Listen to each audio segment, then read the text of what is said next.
As executive director of the Canadian Women's Open, Jocelyne Bourassa is respected, but she's remembered as the last Canadian to win the Open in 1973, in a playoff, and in Montreal, her hometown.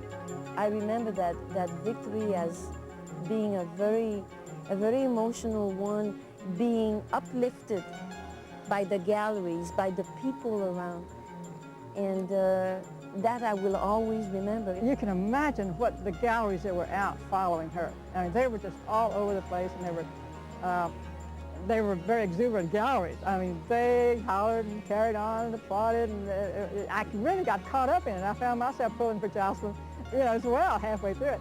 But she, oh man, she played so well under an enormous amount of pressure.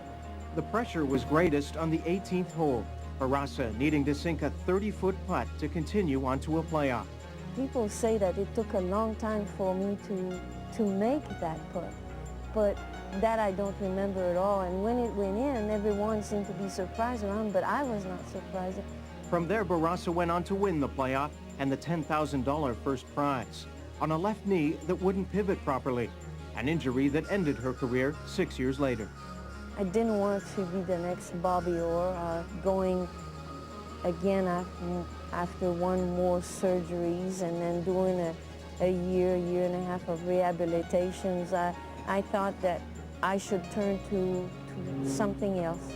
And I'm just very pleased that the Maurier people felt that I could be as good behind the ropes as on the other side of the ropes. Bourassa knows that someday another Canadian will win, and her most memorable moment will fade into infamy. But ever gracious, she'll be proud, regardless of who it is. To me, they have achieved far more than I did.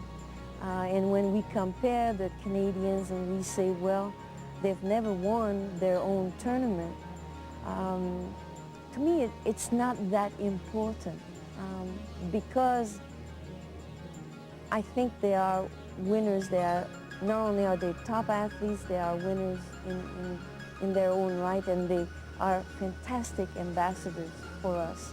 Ambassadors like Bourassa herself. Rob Sinclair, TSN, in Ottawa.